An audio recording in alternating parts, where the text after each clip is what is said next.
I'm a 33-year-old office worker.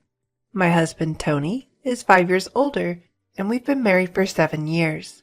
Currently, due to certain circumstances, I live with my mother. Please ask me how I ended up in this situation. Going back 2 years, Tony and I built a house. At the time, Tony had just switched jobs, and we didn't have much in the way of savings or income. Tony's previous job was at a major corporation. However, he suffered from insidious harassment from his boss, leading to sleepless nights, and a few months later, he became unable to go to work. He consulted a psychiatrist and took a leave of absence for about 3 months, but with no signs of recovery, he ultimately resigned. After that, we managed to live on my salary alone. Tony, unemployed for 2 months, began to regain his energy. He started eating well and sleeping again, and his psychiatrist was happy about his speedy recovery. My positive, beloved Tony was back.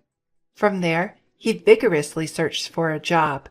His experience at a major corporation was an advantage, but due to his reason for resignation being mental health, finding a new job wasn't easy. During this time, we found a small company that needed him. His salary was about 2/3 of what he used to earn, but seeing his eyes shine as he said, "It's way better than being jobless. Let's do this," it made me happy. Moreover, it was in the field that he wanted. We wanted to have children, but it was clear that life would become difficult if I stopped working. As a result, and because I also loved my job, we gave up on having children. At the time, we didn't think about building a house as it was just the two of us. However, a cloud overshadowed our peaceful life. My mother, Karen, became paralyzed due to a traffic accident and had to live in a wheelchair. Since my father passed away when I was in middle school, Karen had been living alone. Our family home was an old house. It was far from being wheelchair-friendly, with many steps. Tony then suggested, "I'm worried, let's live together." Karen and I were surprised, but I love this kind of unexpected kindness from Tony. Tony had just changed jobs, so we didn't know what would happen, but we decided to apply for a mortgage. As expected, it was difficult to get a loan due to the short length of his current employment. But we possessed something unbeatable: determination and an unbreakable spirit, our greatest strengths. We persisted, trying out a 5th mortgage company. It was indeed difficult to get Tony's loan approved, but the loan officer proposed various options to us. We took a chance on one of these proposals, and it led to a successful loan approval. We finally decided to buy our own home. I had always dreamt of living in a house filled with the scent of wood. Thick, exposed wooden beams on the ceiling, customized storage spaces designed just for us, a kitchen adjusted to my short stature, and a spacious flooring made of cypress. Of course, it is a barrier-free single-story house. The house is perfect for comfortable living in a wheelchair. We couldn't wait for it to be completed and made a daily routine of visiting the construction site. Then, our painstakingly designed dream home was finished. It has a large yard where my mother, who had become reluctant to go out, can now enjoy sunbathing. However, there was one dissatisfaction. The land on which we built was given to us by Tony's grandfather. Tony's family wasn't particularly rich, but his grandfather adored him. But then, Tony's grandfather was suddenly diagnosed with cancer. Upon learning of his illness, he began to distribute his assets. Tony received the largest plot of land, as per his grandfather's wishes. It felt like winning the lottery, but there was a major catch. The land was just a 5-minute walk from Tony's family home. When we told them that my mother would be moving in with us, Tony's sister laughed and said, "Why is your mother moving in too? How shameless is your family! I knew marrying a strange woman like you would cause trouble." Tony's mother also snidely remarked, "Isn't it awful for my son to be dragged into caring for the elderly? Aren't you some kind of curse?" Even during these times, Tony defended my mother and me, saying, "It's the land that Grandpa gave me. There's no reason for anyone to complain." Tony's mother and sister are quite malicious, almost world-class. I think it's a miracle that such a kind person like Tony was raised in that family. To me, he's like a beautiful lotus flower blooming out of the mud. Tony always said about his family, "I have two great examples of what not to be at home." But I'm sure the reason Tony's grandfather gave us this land was probably because he wanted us to look after his mother in her old age. He also had other properties and gave Tony's sister a parking lot located 10 minutes walk from their family home. In terms of size, it's about 2/3 of the land that Tony received. However, it already has a full parking contract, so the monthly parking lot income is significant. Personally, I would have preferred that. But you can't complain about a gift. It is something to be grateful for. In reality, thanks to my grandfather-in-law, we were able to build a house. Having no cost for the land and being able to use it as collateral for a loan made a big difference. Once the house was completed, we invited my mother-in-law and sister-in-law's family. However, during construction, we heard from the builders that they had come to see the house several times without our permission. They arrived an hour and a half later than the agreed time without any apology. "Pardon our intrusion. This is kind of like Grandpa's house, too, so it's kind of like our house as well." "Oh, such a nice house. The smell of wood is nice. No need for air fresheners," said my sister-in-law as she waltzed in. Even though her shoes were muddy because of the rain, she didn't mind at all and went straight into our newly built house. Her husband also walked around in muddy shoes, ignoring the slippers we had prepared. When I urged, "We have slippers available if you'd like to wear them," my sister-in-law laughed and replied, "It's such a hassle. You can just wipe the floor." From the get-go, the atmosphere was terrible. And, of course, they came empty-handed. After touring the rooms, they reached my mother's room. My mother's room is the most spacious and has the best sunlight. At my mother's request, we designed it like a duplex, complete with a kitchen. It's a room like a second living area. Seeing this, my mother-in-law said, "I'm fine with this room. I want to live here." An absurd thing to say. Furthermore, my mother-in-law told my mother, "You were fortunate to have that accident, weren't you? Thanks to being paraplegic, you've moved from that old shack to such a nice house. Isn't it a turn of fortune?" My mother said nothing, but she looked so sad. Inside, I was boiling over with anger. But before I could respond, Tony spoke up. "What did you just say? There are things you can and can't say to people. It makes me question your humanity. I don't even want to think that you're part of my family. You're the worst. Apologize now," Tony said in a strong tone. Whether they found this amusing or not, my mother and sister-in-law glared at me. Then my sister-in-law confronted Tony with a heated look. "What? What's this all about? That's a total turnoff. It's not cool to invite people and then treat them like that. Just because you built a house doesn't mean you can act all high and mighty." The mother-in-law joined in too. "Anyway, my son went off the rails because he ended up with a wife like you. You're a jinx." Tony didn't stay silent either. "Enough is enough. This mess started because of your rude remarks. You were saying that the accident was a good thing and calling my wife a jinx? I won't forgive you for that." The mother and sister-in-law looked frustrated by Tony's strong rebuttal. Then, my mother, who had been watching the whole scene, apologized with a regretful look. "It's okay. I'm living together with them because I actually had an accident. And it's true that I was able to live in this beautiful house from a run-down one. Your son has always been kind to me. Thank you." Perhaps feeling guilty, the mother and sister-in-law left, shooting me a nasty look. My mother then apologized to Tony. "I'm sorry. I must have upset your mother and sister. I'm sorry I ruined the mood on the day of the housewarming party, because of me." Tony also said, No, I should be the one apologizing. It's embarrassing. They really lack decency. I'm really sorry. But I am happy to be living with you. Please understand that." With that, my mother started to tear up. Since it's near Tony's parents' house, the neighbors are all people we know. They've all known Tony since he was a child, so they're very kind to us. 4 months have passed since that mess. When we were finally getting used to our new home, and my mother started to smile more, an incident occurred.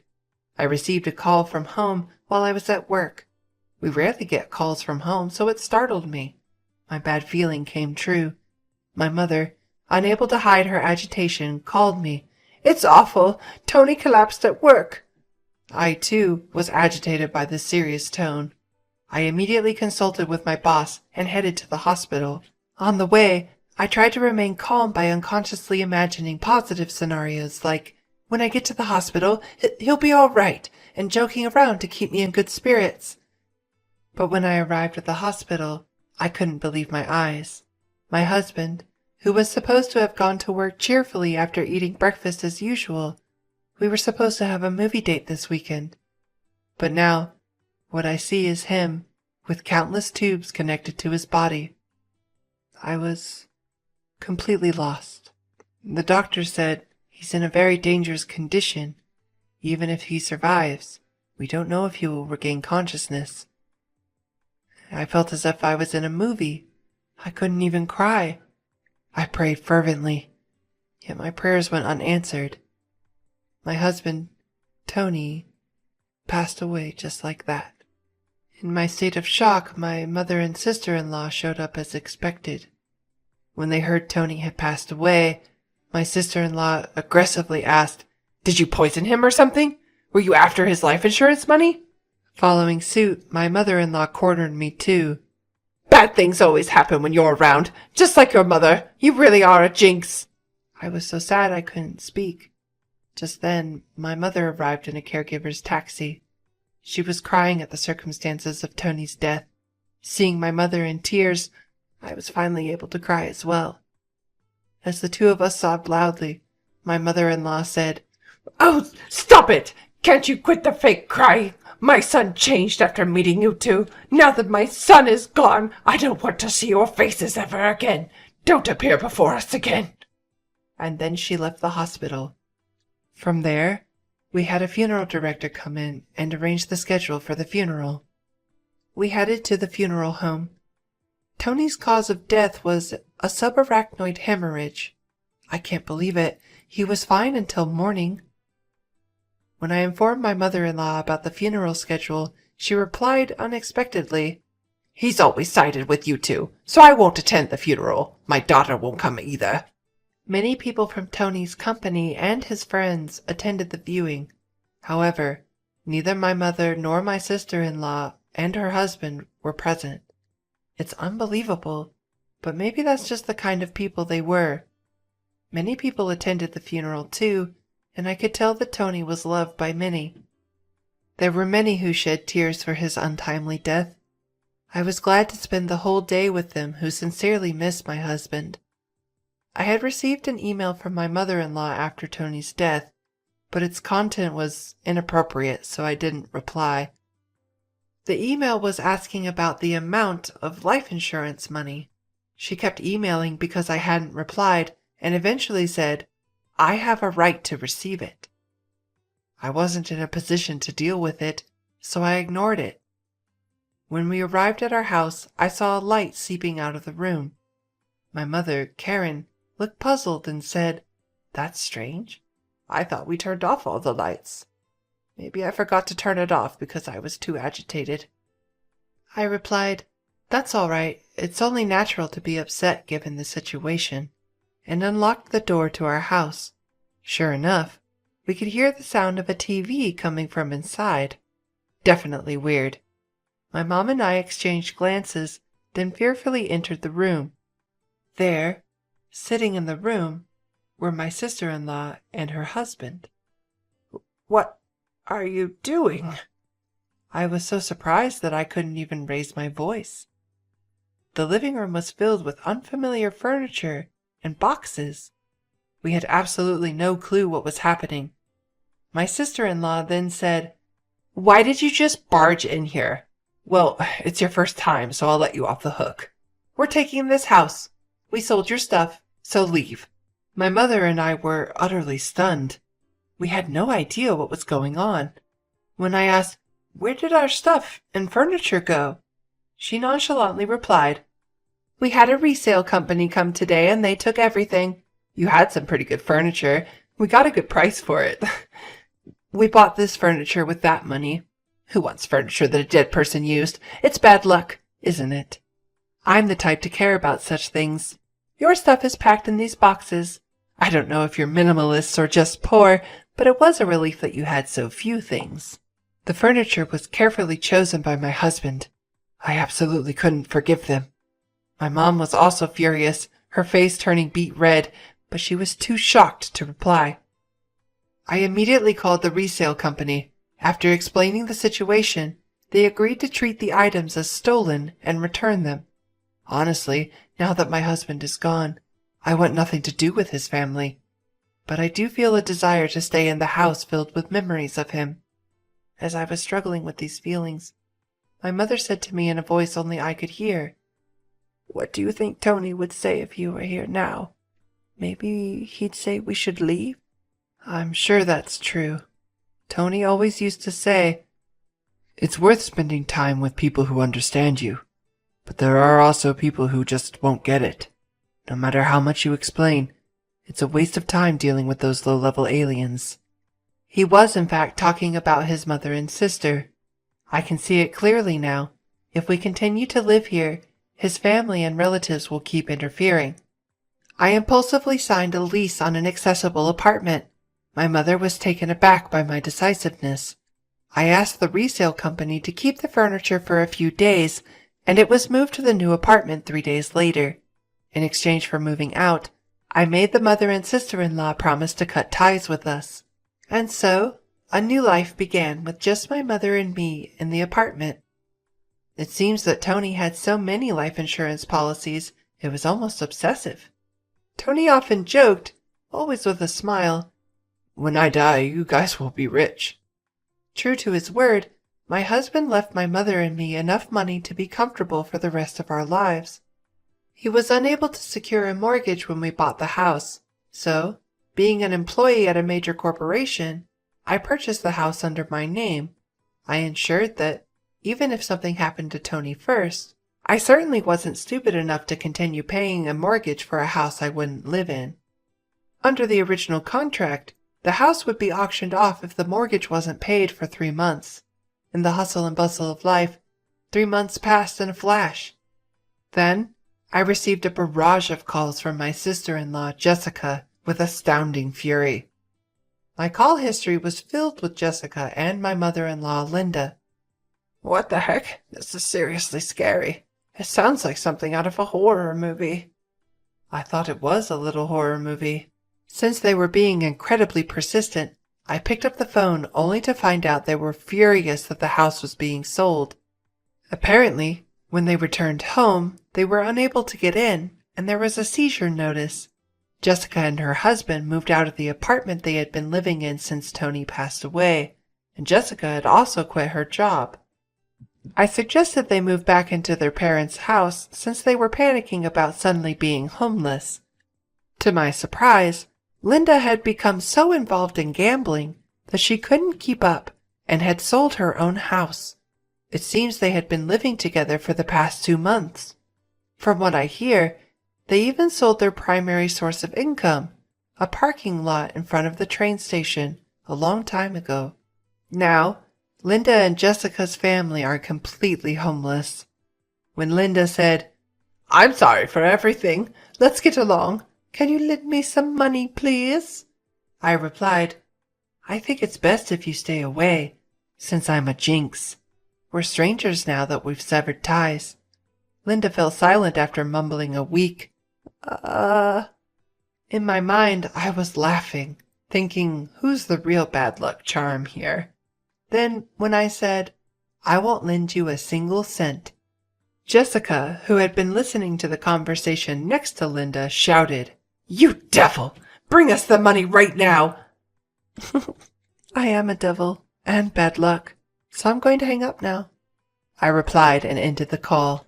In truth, I had a lawyer involved for the past 3 months, pushing for the auction of the house. I thought it was an unusual case, but apparently it's not that uncommon. The house was sold without any major trouble, allowing our family a moment of respite. We planned to find a new home with the money Tony left us. Given it's just my mother and I, we don't need a big house. We'd rather prioritize security as 2 women living together. And so, I chose a condominium with minimal noise disturbance. I remember something my husband always said when we built our home. People can get energy from the sun, so let's create a place where the mother-in-law can enjoy her hobby of reading in the garden without feeling self-conscious. With those words, he had made a spacious courtyard for her. So I looked for a condo with a large balcony where she could enjoy her coffee and read. It's smaller than our previous home, but the room is spacious enough to house the furniture my husband proudly chose. The piece of land that was gifted to us by Tony's grandfather was expansive, and the house sold for more than expected. With that money, I bought a rather luxurious condominium. The security is top-notch, so my worrywart husband would surely rest easy. And I heard rumors about my in-laws' family. Our old neighbors were worried about my sister-in-law's family suddenly moving in. My mother-in-law and sister-in-law's family were left homeless. They even tried to borrow money from neighbors. In the end, they couldn't borrow anything and ended up living in public housing after consulting with the community. But they're stubborn people, so it seems the trouble never ends. From what I've heard, they caused a commotion by having a barbecue on their small balcony. Their thoughtless actions must have shocked the locals. And whether it's due to a lack of money or just frustration, they seem to have loud arguments every night. People are saying they're causing such a racket that it sounds like things are being thrown around. My sister-in-law's husband left a long time ago, and now it's just her and Linda living together. It's quite the contrast to my peaceful life with my mother, although we're both 2-member households. It seems that the neighbors are banding together to try to get this nuisance family evicted. No matter where you go, if you're a nuisance, people won't welcome you. And what goes around comes around. I just want to live peacefully and quietly, estranged from my embarrassing family. I believe that Tony is surely watching over us. From now on, I plan to live my life without causing trouble to others, and do my best to live not just for myself, but for Tony as well.